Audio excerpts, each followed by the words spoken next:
couldn't be more thrilled to have right here at Super Bowl 51 the host of ESPN's special postseason NFL countdown on Super Bowl Sunday, and then ESPN's NFL primetime after the game, and then an hour-long tribute that is tonight at 10:30 p.m. Eastern Time. Chris Berman, he did go all the way. Good to see you, Boomer. This is very Tonight Show-like. I mean, I feel like I'm Ed McMahon over here, and you get music, and I should have the great Karnak visit us. Yes, I should open the envelope. Let me hold it up to my head. The Swami and the Karnak are related. Yes, you did know that. Yes, of course. You did know that. Of course, the Swami. You've been around long enough to know that. Yes, that was the Swami. I didn't wear the thing, but I. Well, there was the logo of it. You did, of course. You know, of course. It's the great Karnak. And then there was always with the Swami, you had to look to see where that yellow arrow was pointing to. Sometimes it was pointing to the team that you did not predict to win the game. Yeah, the score might be closer than expected, right? Couldn't really say it. You just had to say, and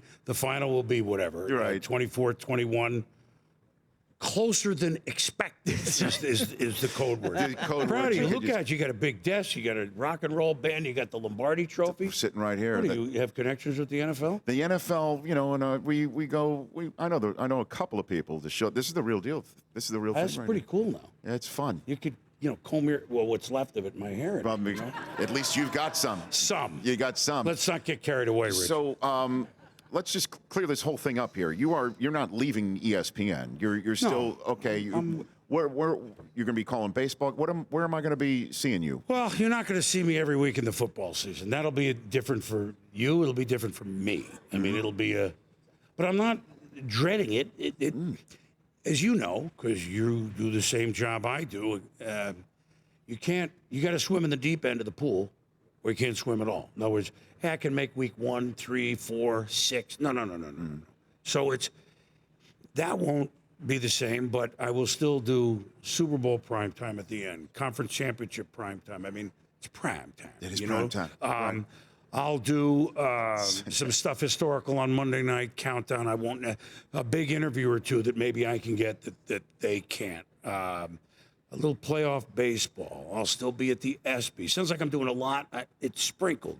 But it'll be an eye-opener. First time in, well, that since we've had the NFL that I haven't done it. Right. So I'll watch the games like everyone else. It's okay. I did it 20. I can do it at 62. Are you going to the beautiful 50th state? Is that where you're going to be? You're going No, I haven't figured it out yet. I mean, maybe in January would be a good guess. That's not a bad I mean, if I don't have to come into the studio in Connecticut in January, maybe I'm in the 50th state. I don't.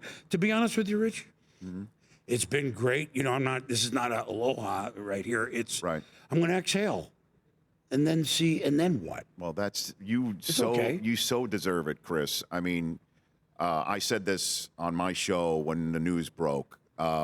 You were very kind. Well, you got my check a long time ago. No. Seriously, I'll tell this all the folks here and everybody who's watching. I got to ESPN as a 26-year-old, and you made me so right at home. And you had a position where you didn't have to do that.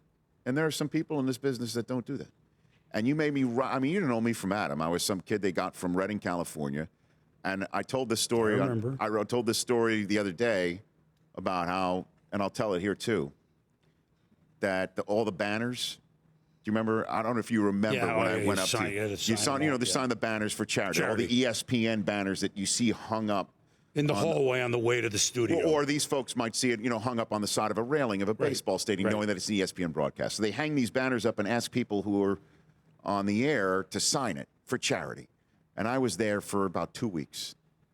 And I walked up to you. I don't know if you remember this or not, but I'll tell the story. I walked up to you. You were getting made up for baseball tonight after the 7P Sports Center that I was doing, probably with Billy Pito or somebody like that.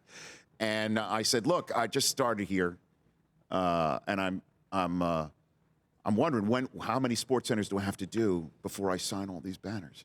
And do you remember what you said to me? Did I say one? No, you said, yeah. You said, one. How many have you done? I said, I've done about 5 or 6 of them. And you said, I'll clean it up. You said, F it. Sign them all. Well, once you're a member of the ball club, you're on the ball club, Rich. You knew that. And so I took my Sharpie and I went up and down the row because I went to you and said, when can I do this? And you made me feel so comfortable, and I cannot thank you enough for that. Well, thank you. And then all I wanted to do was make sure that Pito might not answer the bell to call that 2-7 Titans versus 1-8 Jet The Judge highlight. games, the Stu games, God rest his soul. Yeah, Stewart did that too, didn't he? Yeah, he did.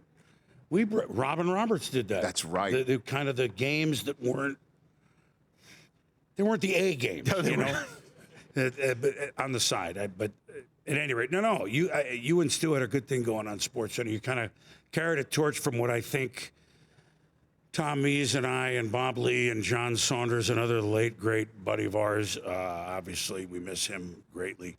Even Greg Gumbel in the day. But when you and Stu were a pair, I said, I recognize that show.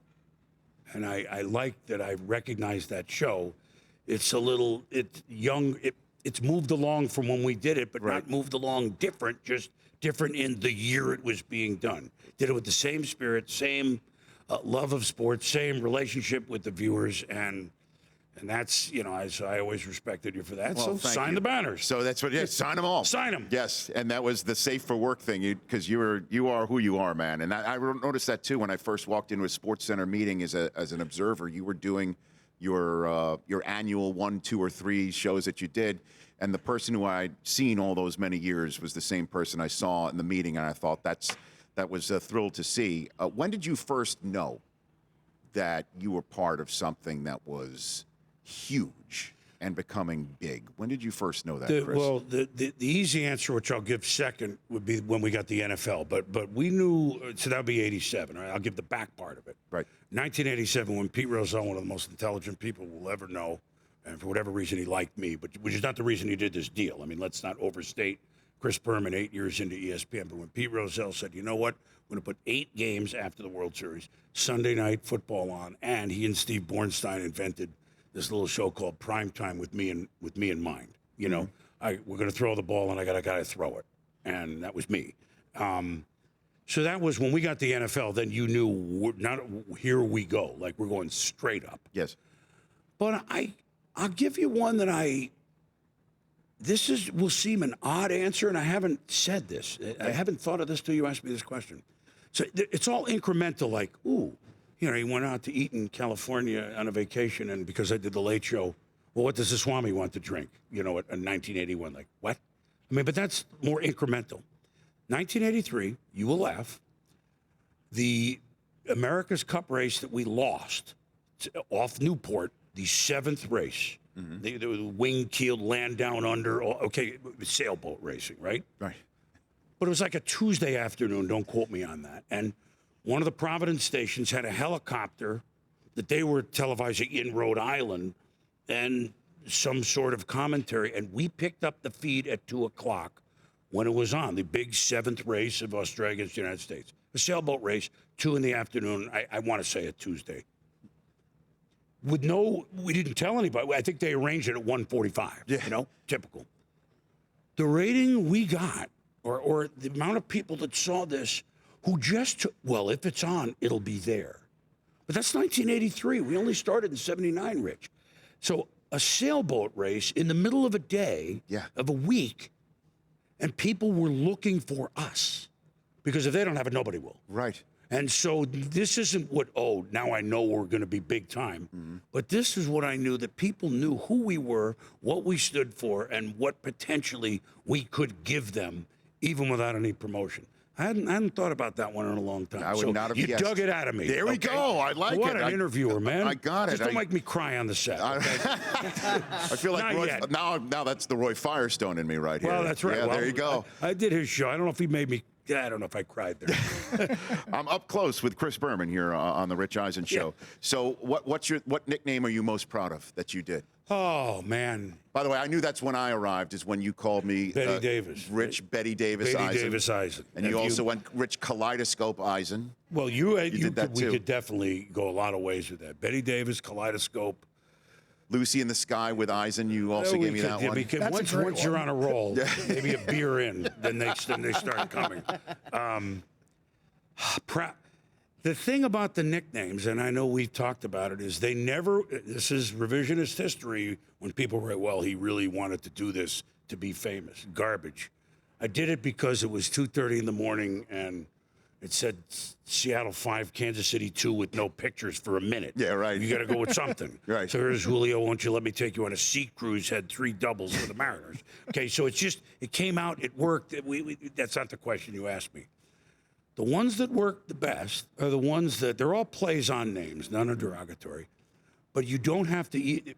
So Bert be home, Bly-Levin. Right, okay? that was a good one. So, well, you don't have to know he's a pitcher. You don't have to know he throws a curveball. Right. You don't have to know anything. Right. Every kid's heard it. Every parent said it.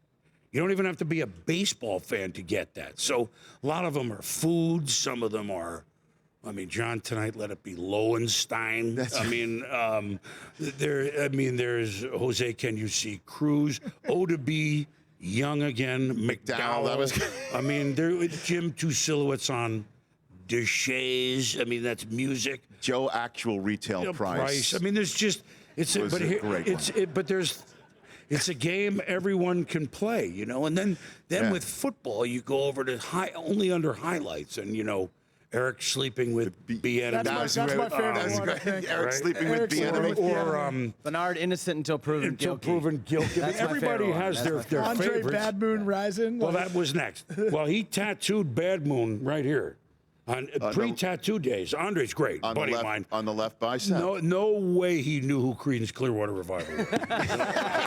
No way. But Bad Moon Rising, you know. There's tons of them. Who do you have in this game before I let you go? Well, the Chris? Swam's not till tomorrow, and I can't scoop my own. Okay. Here, I'll make the easy pick. There you go.